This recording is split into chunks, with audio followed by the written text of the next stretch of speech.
शांति। आज 20 मार्च 2023 की बाबा की साकार मुरली है। मुरली के महावाक्य हैं, मीठे बच्चे, सच्चे बाप के साथ सच्चा होकर रहो तो कदम कदम पर पद्मों की कमाई जमा होती जाएगी।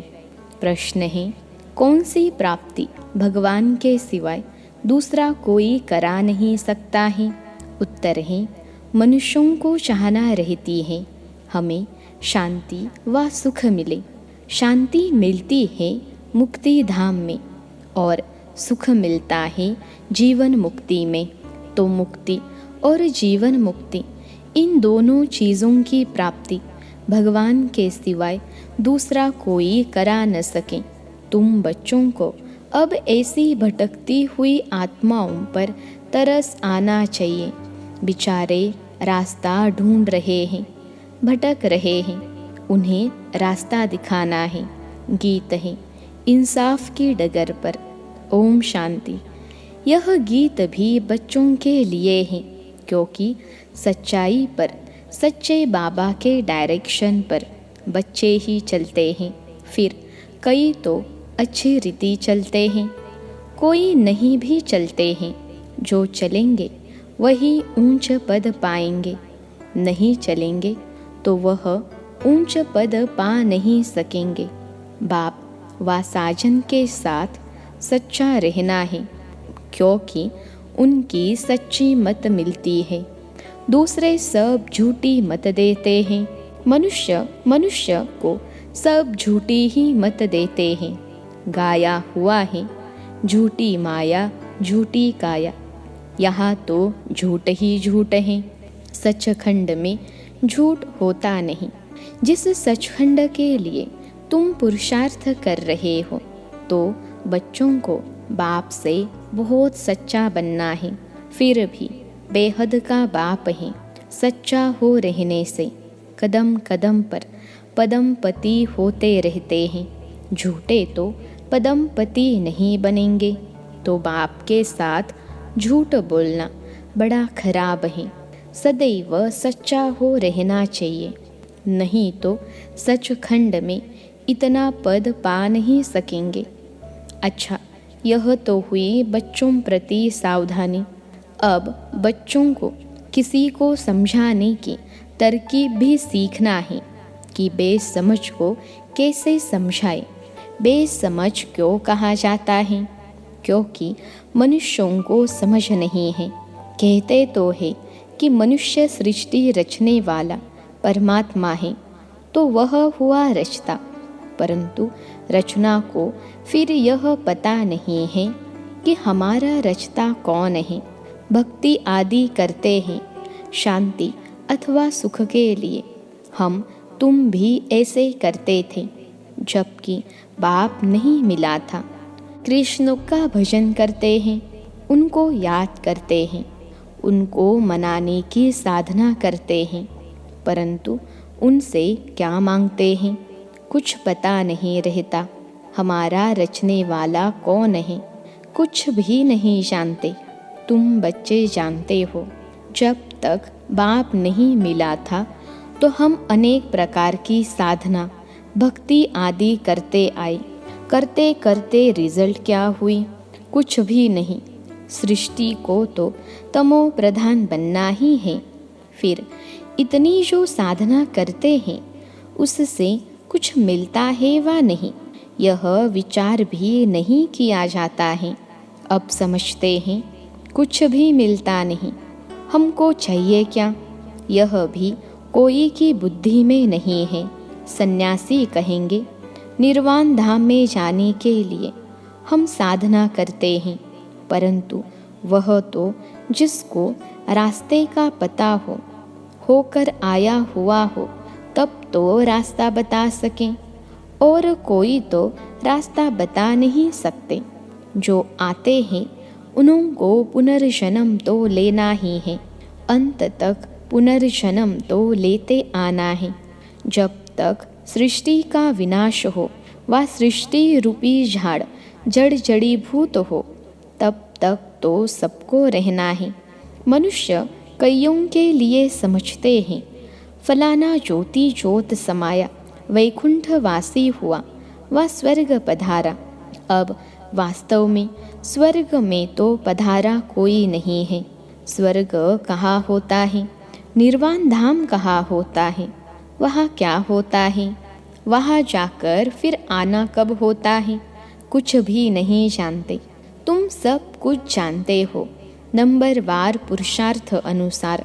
कोई भी आए तो उनसे पूछना चाहिए, तुम क्या चाहते हो।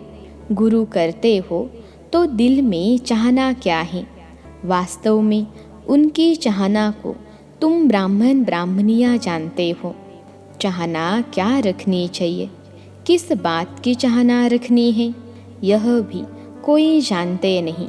यहाँ कुछ अच्छा नहीं लगता है तो इनसे छुटकारा पाने की साधना करते हैं। अब जाने के लिए धाम है तो निर्वाण धाम वह है शांति धाम, वहाँ आत्माओं का निवास होता है। क्या तुम उस धाम में जाने चाहते हो। तुम बच्चों को तरस पड़ना चाहिए, बेचारे भटकते रहते हैं, रास्ते को कोई जानते ही नहीं। गाइड है ही एक, वह सभी को दुखों से छुड़ाकर सुख धाम में ले जाने वाला या जीवन मुक्त बनाने वाला एक ही है। वह जब तक न आए तब तक कोई को भी मुक्ति, जीवन मुक्ति की प्राप्ति हो नहीं सकती।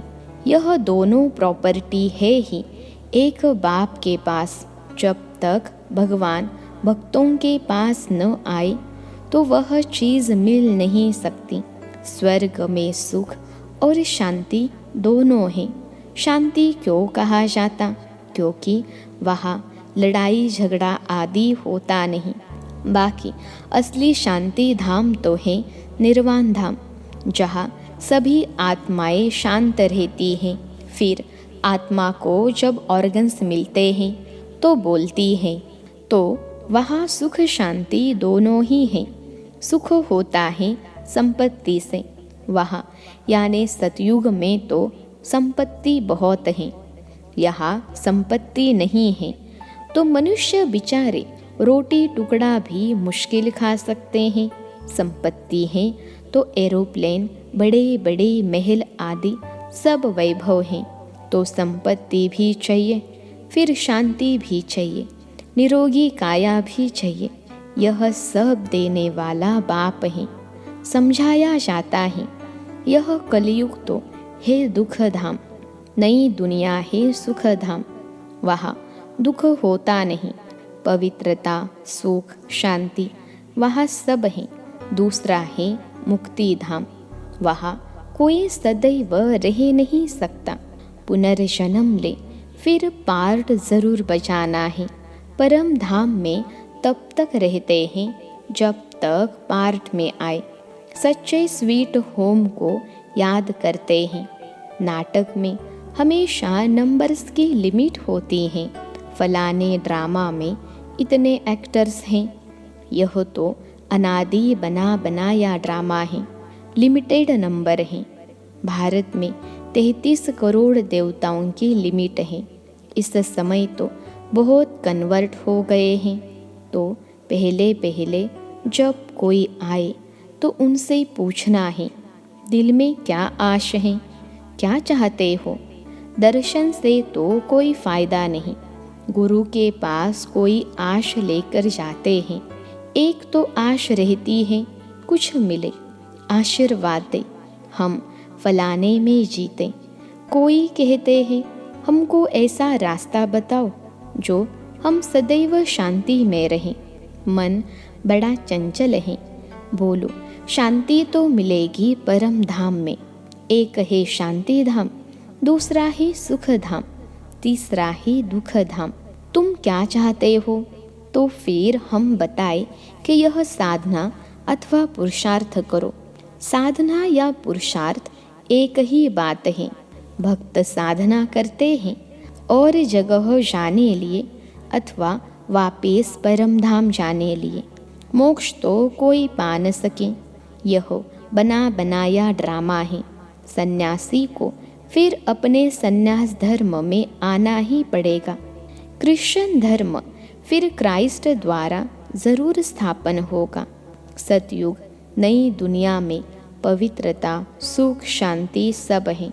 उनको कहा जाता है सुखधाम, शिवालय। यह है वैशाली। तुम क्या चाहते हो? शांति चाहते हो? वह तो शांति धाम में मिलेगी। वह भी तब तक जब तक सुखधाम वालों का अर्थात देवी देवताओं का पार्ट है। फिर तो नंबरवार सबको पार्ट में आना पड़ेगा। तुम भी पुरुषार्थ करेंगे तो वैकुंठ में जाएंगे। भारत वैकुंठ था, यह भीति देनी चाहिए। वर्षा बाप से ही मिलता है, वही आकर बच्चों को अपनी पहचान देते हैं। बाप ही नहीं तो बच्चों को पहचान कैसे होगी? ऐसे तो है नहीं जो समझे कि हम भगवान के बच्चे हैं। अगर ऐसा कहे तो हम पूछेंगे, बताओ भगवान क्या रचते हैं? वह तो स्वर्ग रचते हैं। फिर तुम नर्क में क्यों धक्का खाते हो? फिर 84 जन्म बताने पड़े। भगवान ने तुमको स्वर्ग में भेजा, फिर 84 जन्म लेते, अब नर्क में आकर पड़े हो। अब 84 जन्म पूरे हुए। तुम यह नहीं जानते हो, हम बताते हैं। तुम पहले स्वर्ग में थे, फिर 84 जन्म भोगे हैं। अब फिर बाप और स्वर्ग को याद करो। कमल फूल समान पवित्र रहना होगा। सन्यासियों को भी समझाना है। तुम्हारा है हठ योग, यह है राजयोग। गृहस्थ व्यवहार में रहते कमल फूल समान रहना है। यह प्रवृत्ति मार्ग है। तुम्हारा पंथ ही अलग है निवृत्ति मार्ग का। यह प्रवृत्ति मार्ग है जीवन मुक्ति पाने का। हमको भी बाबा ने बताया है। अब तुम बाप को याद करो तो अंतमति सो गति हो जाएगी। विकर्मों का बोझा विनाश तब होगा जब बाप को याद करेंगे। यह 2 स्थान हैं जहाँ सुख शांति मिल सकती है। तुमको क्या चाहिए?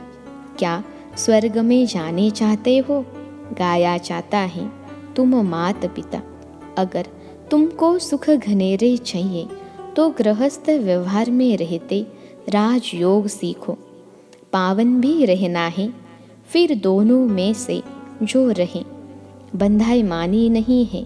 स्वर्ग का मालिक बनने वाला नहीं होगा तो लटकना थोड़े ही है। बाप और वर्षे को याद करना है और पवित्र रहना है। एक सन्यासी ने लिखा, मैं साधु हूँ परंतु रास्ते का पूरा पता नहीं पड़ता है। सुना है आपके द्वारा रास्ता मिलता है। अब क्या करूं? हम आपका बन जाएंगे तो फॉलोअर्स सहित आ जाएंगे, परंतु ऐसे कोई बन नहीं सकते हैं। वह समझते हैं फॉलोअर्स को हम जो कहेंगे वह मानेंगे, परंतु ऐसे तो करेंगे नहीं। बीके का नाम सुनकर कहेंगे इनको जादू लगा है। हाँ, कोई निकल भी आए। बाकी हम कोई सन्यासी के आश्रम को हाथ करने वाले नहीं हैं। समझो, कोई समझ लेते हैं यह मार्ग अच्छा है तो क्या हम उनका आश्रम संभालेंगे क्या? हाँ, बच्चियाँ जाकर भाषण करेंगी, अगर पसंद आएगा तो रहेंगी, बाकी आश्रम को हम क्या करेंगे? लिखा है हम आकर कुछ शिक्षा पा सकते हैं तो उनको लिखना पड़े। तुम साधना करते हो कहाँ जाने लिए? किस एम ऑब्जेक्ट से? किससे मिलने चाहते हो? कहाँ जाना चाहते हो? तुम तो हो हठयोगी सन्यासी। हमारा यह है राजयोग। यह सिखलाने वाला है परम पिता परमात्मा। यह कलयुग है दुख धाम, सतयुग है सुख धाम। कलयुग में देखो अनेकानेक धर्म हैं, कितने लड़ाई झगड़े हैं। सतयुग में तो है एक धर्म, वह है सतो प्रधान दुनिया। यथा राजा रानी तथा प्रजा सतो प्रधान। यहाँ है यथा राजा रानी तथा प्रजा तमो प्रधान। यह कांटों का जंगल है, वह फूलों का बगीचा है, तो मार्ग है ही दो, हठयोग और राजयोग। यह राजयोग है स्वर्ग के लिए, राजाओं का राजा स्वर्ग में बनेंगे। स्वर्ग स्थापन करने वाला है परम पिता परमात्मा, वही राजयोग सिखलाते हैं। सन्यासी कहे हम सन्यास में ही रहें तो ज्ञान उठा न सके, गृहस्थ व्यवहार में रहना पड़े। यह एक लौ है, जिसको छोड़ भागे हो उनका फिर कल्याण करना है।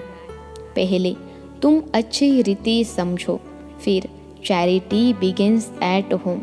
तुमने स्त्री को छोड़ा, अगर बाल ब्रह्मचारी होगा तो माता पिता को छोड़ा होगा, उनको भी समझाना है। कायदे कानून तो पहले समझाने हैं, पुरानी दुनिया को नया बनाना यह तो बाप का ही काम है। बाप को परम धाम से आना पड़ता है, वह है पतितों को पावन, नरक को स्वर्ग बनाने वाला। स्वर्ग में रहते ही है देवी देवता, बाकी सब निर्वाण धाम में रहते हैं।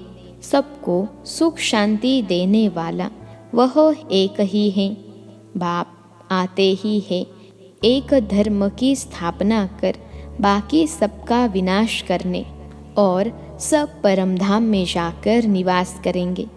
यह कयामत का समय है, सब हिसाब किताब पूरा कर वापिस जाएंगे। सभी आत्माओं को अपना अपना पार्ट मिला हुआ है, कोई कितने जन्म पार्ट बजाते हैं। सबको तमो प्रधान बनना ही है, बाकी वापिस कोई जा नहीं सकते ना, फिर मोक्ष ही होता है। बाकी हुई मुक्ति जीवन मुक्ति। हम जीवन मुक्ति के लिए पुरुषार्थ करते हैं, इसमें मुक्ति भी आ जाती है। तुम अगर मुक्ति चाहते हो तो अच्छा बाप को याद करो तो विकर्म विनाश हो और तुम बाप के पास चले जाएंगे। यह एक ही रास्ता स्वयं बाप बतलाते हैं और स्वदर्शन चक्र भी फिराते रहेंगे। पढ़ाई पढ़ते रहेंगे तो स्वर्ग में आएंगे। तो सन्यासियों को फिर गृहस्थ व्यवहार में जाना पड़े, हिम्मत चाहिए। एक ज्ञानेश्वर गीता है जिसमें यह लिखा हुआ है, बोला एक बच्चा देकर सन्यास करो तो कुल की वृद्धि होगी, फिर तो कोई बाल ब्रह्मचारी हो न सके। बाल ब्रह्मचारी भीष्म पितामह का तो बहुत मान है, परंतु मनुष्य तो एक दो पर एतबार यानी विश्वास भी नहीं करते हैं। समझते हैं गृहस्थ में रहते और विकार में न जाए यह हो नहीं सकता, लेकिन उन्हें कोई भगवान सर्वशक्तिवान की मदद थोड़े ही है, न कोई में राजयोग सिखाए स्वर्ग की स्थापना करने की ताकत है। सबको दुखों से छुटकारा दिलाकर सुख में ले जाना यह सिवाय परमात्मा के कोई कर नहीं सकता। दोनों दरवाज़ों की चाबी बाप के पास है। स्वर्ग का फाटक खुलता है तो मुक्ति का भी खुलता है। मुक्ति में जाने सिवाय स्वर्ग में जा कैसे सकते? दोनों गेट्स इकट्ठे खुलते हैं। अच्छा, मीठे मीठे सिखिलते बच्चों प्रति माता पिता बाप दादा का याद प्यार और गुड मॉर्निंग। रूहानी बाप की रूहानी बच्चों को नमस्ते। हम रूहानी बच्चों की सिखलते रूहानी माता पिता बाप दादा को याद प्यार, गुड मॉर्निंग और नमस्ते बाबा नमस्ते। धारणा के लिए मुख्य सार पहली पॉइंट है, मुक्ति के लिए बाप को याद कर विकर्म विनाश करने हैं और जीवन मुक्ति के लिए स्वदर्शन चक्रधारी बनना है, पढ़ाई पढ़नी है। दूसरी पॉइंट है, रहम दिल बनकर भटकने वालों को घर का रास्ता बताना है। मुक्ति और जीवन मुक्ति का वर्षा हर एक को बाप से दिलाना है। आज का वरदान है, रूहानियत में रहकर स्वमान की सीट पर बैठने वाले सदा सुखी सर्व प्राप्ति स्वरूप भव। रूहानियत में रहकर स्वमान की सीट पर बैठने वाले सदा सुखी सर्व प्राप्ति स्वरूप भव। विश्लेषण है, हर एक बच्चे में किसी न किसी गुण की विशेषता है। सभी विशेष हैं, गुणवान हैं, महान हैं, मास्टर सर्वशक्तिमान हैं। यह रूहानी नशा सदा स्मृति में रहे, इसको ही कहते हैं स्वमान। इस स्वमान में अभिमान आ नहीं सकता। अभिमान की सीट कांटों की सीट है, इसलिए उस सीट पर बैठने का प्रयत्न नहीं करो। रूहानियत में रहकर स्वमान की सीट पर बैठ जाओ तो सदा सुखी, सदा श्रेष्ठ, सदा सर्व प्राप्ति स्वरूप का अनुभव करते रहेंगे। आज का स्लोगन है, अपनी शुभ भावना से हर आत्मा को दुआ देने वाले और क्षमा करने वाले ही कल्याणकारी हैं। अपनी शुभ भावना से हर आत्मा को दुआ देने वाले और क्षमा करने वाले ही कल्याणकारी हैं। अच्छा, ओम शांति।